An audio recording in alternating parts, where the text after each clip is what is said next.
सोचिए, किसी ने आपको शिष्य तक नहीं माना और आप उसी के लिए अपना अंगूठा काट कर दे दें। ऐसी गुरु भक्ति दुनिया में कहीं नहीं मिलेगी। कौन था एकलव्य, जिसे राजकुमारों के साथ सीखने का हक नहीं मिला? उसने जंगल में अकेले बैठकर ऐसा तीर चलाया कि पूरा हस्तिनापुर चौंक उठा।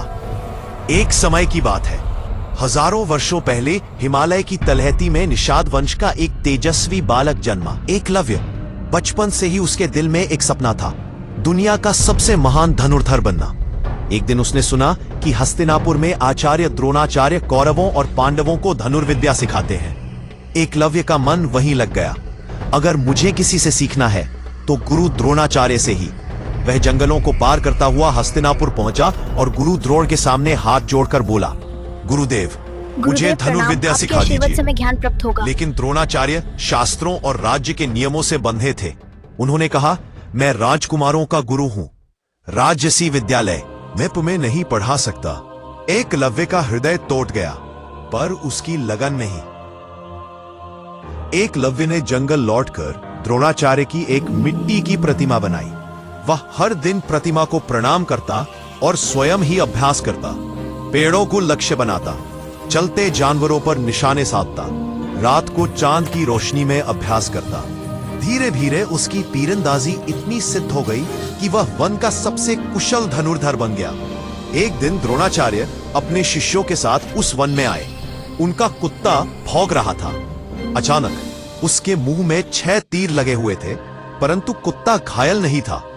यह इतना अद्भुत कौशल था कि सब हैरान रह गए। द्रोणाचार्य ने पूछा, यह किसने किया? एकलव्य सामने आया और विनम्रता से बोला, गुरुदेव, आपका ही शिष्य हूं। द्रोणाचार्य समझ गए कि यह वही बालक है जिसे उन्होंने अस्वीकार किया था, पर उन्हें याद था, उन्होंने अर्जुन से कहा था, तुम दुनिया के सबसे श्रेष्ठ धनुर्धर बनोगे। गुरु ने एकलव्य से कहा, यदि तुम मेरे शिष्य हो तो गुरु दक्षिणा दो। एकलव्य झुका, कहिए गुरुदेव, क्या चाहिए? द्रोणाचार्य ने कहा, मुझे तुम्हारा दाहिना अंगूठा चाहिए। क्षण भर को जंगल शांत हो गया, पर एकलव्य मुस्कुराया। बिना प्रश्न किए अपना अंगूठा काटकर गुरु को समर्पित कर दिया। अंगूठा कटने के बाद भी उसने अभ्यास नहीं छोड़ा। नई तरीके से बिना अंगूठे के वह फिर तीर चलाने लगा। हालांकि पहले जैसा कौशल नहीं रहा, लेकिन एकलव्य अमर हो गया। अंगूठा कट जाने के बाद एकलव्य का धनुष उठाना असंभव सा हो गया। वह अब तीर नहीं चला सकता था जैसा पहले चलाता था, पर उसका हृदय में न क्रोध था न शिकायत।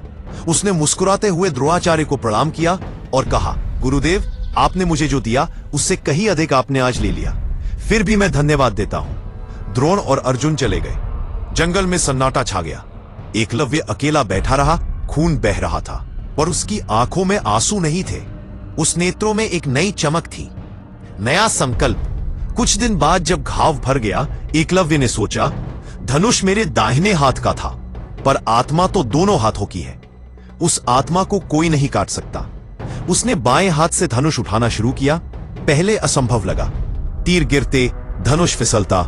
महीनों तक उसने कठोर अभ्यास किया, रात रात बिना आग के ठंड में, बिना भोजन के भूख में। धीरे धीरे उसका बायां हाथ भी पहले से अधिक कुशल हो गया। अब वह एक ही समय में 2 धनुष चला सकता था, एक दाहिने हाथ से, दूसरा बाएं हाथ से। कई वर्ष बाद कुरुक्षेत्र के युद्ध से पहले एक बार द्रोणाचार्य फिर उसी जंगल में आइए। इस बार अर्जुन ने कहा, गुरुदेव, देखिए, उस दिशा में कोई अभ्यास कर रहा है। दोनों छिपकर देखने लगे। वहां एकलव्य खड़ा था। अब वह जवान हो चुका था। सभी एक ही पत्ते को छेदते हुए गए। फिर उसने आंखों पर पट्टी बांधकर सिर्फ ध्वनि से उड़ते पक्षियों को तीरों से गिराया। द्रोणाचार्य की आंखें भर आई। वे आगे बढ़े और बोले, एकलव्य, तुम तो मुझसे भी बड़ा धनुर्धर बन गए। एकलव्य ने दोनों धनुष भूमि पर रखे चरणों में गिर पड़ा और बोला, गुरुदेव, ये सब आपकी ही कृपा है। आपने मुझे अंगूठा नहीं, अहंकार काटा था। आज मैं जो भी हूं, आपकी दक्षिणा की वजह से हूं। महाभारत के युद्ध में एकलव्य अपने पिता हिरण्यधनु के साथ कौरवों की ओर से लड़ा। वह द्रोणाचार्य के पुत्र अश्वत्थामा का मित्र था। युद्ध के 18वें दिन भीम के पुत्र घटोत्कच के साथ उसका भयंकर युद्ध हुआ।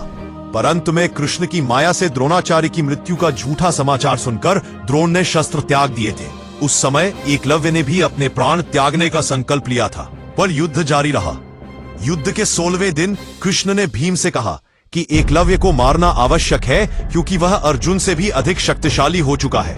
अंततः भीम और एकलव्य का युद्ध हुआ और एकलव्य वीरगति को प्राप्त हुआ। मरते समय एकलव्य ने मुस्कुराते हुए कहा था, मैंने जीवन में 2 बार गुरु दक्षिणा दी। पहली बार अपना अंगूठा, दूसरी बार अपना जीवन। दोनों ही मेरे गुरु द्रोण को समर्पित। जाति, परिस्थिति या शारीरिक कभी कोई बाधा नहीं, यदि संकल्प अटल हो। एकलव्य कोई पराजित योद्धा नहीं था। दोस्तों, आगे की कहानी सुनने के लिए वीडियो को लाइक तथा हमारे चैनल को सब्सक्राइब करें।